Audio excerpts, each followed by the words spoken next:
আকাশবাণী কলকাতা, স্থানীয় সংবাদ পড়ছি শঙ্কর মুখোপাধ্যায়।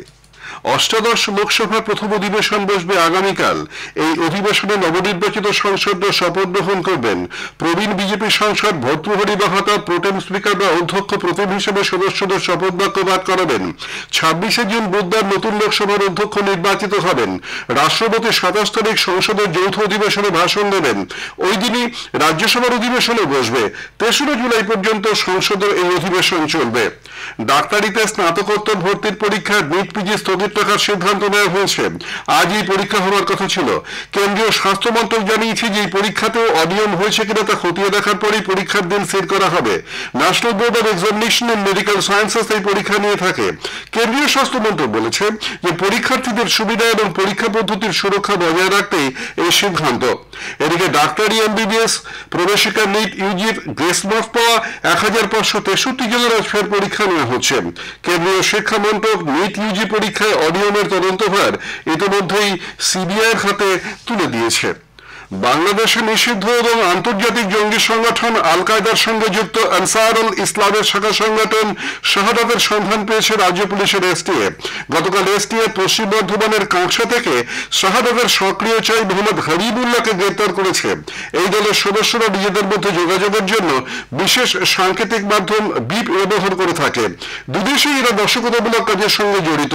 এই মর্মে কাঁকসা থানায় ইউএপিএ সহ অন্য কয়েকটি ধারায় মামলা রুজু করা হয়েছে। রাজ্যের পুর পরিষেবার হাল হকিকত নিয়ে আগামী সোমবার যে বৈঠক ডাকা হয়েছে তাতে সিপিআইএম পরিচালিত তাহেরপুর পুরসভা এবং কংগ্রেস পরিচালিত ঝালদা পুরসভার চেয়ারম্যানদের ডাকা হয়নি বলে অভিযোগ উঠেছে। এ নিয়ে সিপিআইএম কংগ্রেসের পাশাপাশি বিজেপিও প্রতিবাদে সরব হয়েছে।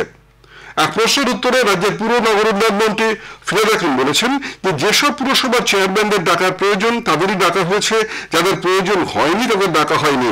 এ নিয়ে জটিলতার কোনো প্রশ্ন নেই। শ্রী হাকিম আরও বলেন যে সমস্ত পুরসভা ভালো পরিষেবা দিচ্ছে তাদের ডাকার প্রয়োজন হয় না।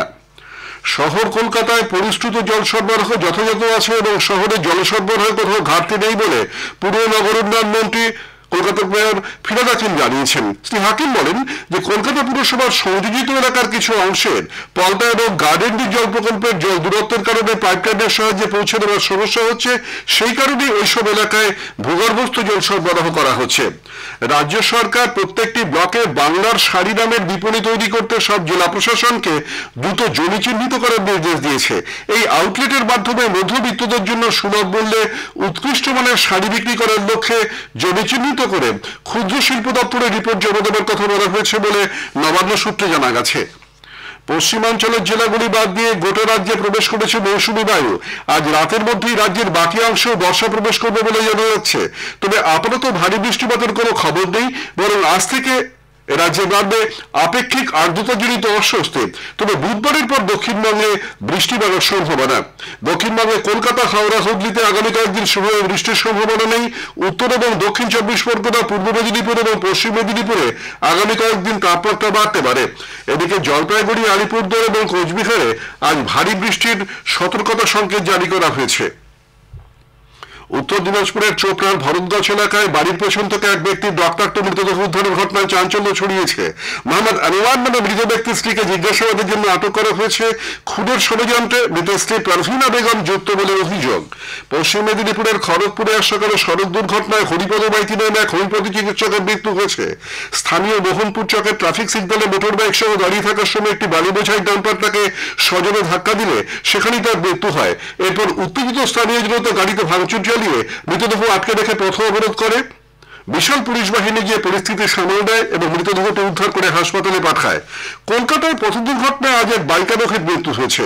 পুলিশ সূত্রে জানা গেছে যে বেলেঘাটা থানা এলাকায় চাউলপট্টি রোডে রাত প্রায় 1টা নাগাদ এক মোটর বাইককে এক অজানা গাড়ি ধাক্কা দিয়ে পালিয়ে যায়। শিবাজী ভট্টাচার্য নামে বাইক আরোহী গুরুতর জখম অবস্থায় হাসপাতালে নিয়ে যাওয়া হলে চিকিৎসকরা মৃত ঘোষণা করেন। দলমা থেকে আসা এক দলছুট দামাল হাতি গতরাতে বাঁকুড়ার গঙ্গাজল ঘাটির পাপড়াডিহি গ্রামে হামলা চালায়। খাবারের সন্ধানেই হামলা বলে জানা গেছে। হাতির হামলার জনৈক উজ্জ্বল ঘোষের মাটির বাড়ির একাংশ ভেঙে পড়ে, মোটর বাইক ভাঙচুর করা হয়। হাতিটি 4 বস্তা চাল খেয়ে ফেলেছে বলে ওই পরিবার সূত্রে দাবি করা হয়েছে।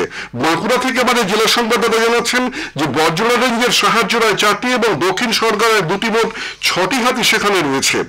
দার্জিলিং জেলার নকশালবাড়ির সাতভাইয়া টোল প্লাজায় অজিত কুমার সিং নামে মণিপুরের এক বাসিন্দাকে আটক করে 16 কেজি ওজনের গন্ডারের সিং উদ্ধার করা হয়েছে। সেগুলি নেপালে পাচার করা হচ্ছিল। পূর্ব বর্ধমানের কেতুগ্রামের কোমরপুরে গত সন্ধ্যায় বন্য জীবজন্তু এবং পাখি চোরা শিকারের সময় পুলিশ হাতেনাতে 38 জনকে আটক করেছে। উদ্ধার করা হয়েছে শতাধিক পশু পাখির দেহ। আজ ঐতিহাসিক পলাশী যুদ্ধের 267তম বর্ষ। 1757 সালের আজকের দিনেই পলাশীর আমবাগানে বাংলা বিহার উড়িষ্যার স্বাধীন নবাব সিরাজদৌল্লা ব্রিটিশ ইস্ট ইন্ডিয়া কোম্পানির সঙ্গে লড়াই করেছিলেন। নদিয়ার পলাশীর সেই স্মারকের পাদদেশে আজ নবাব সিরাজ সহ বীর শহীদদের স্মরণে দেশের বিভিন্ন প্রান্ত থেকে বহু মানুষ সেখানে গেছেন। সেখানে আলোচনা সভার আয়োজন করা হয়েছে।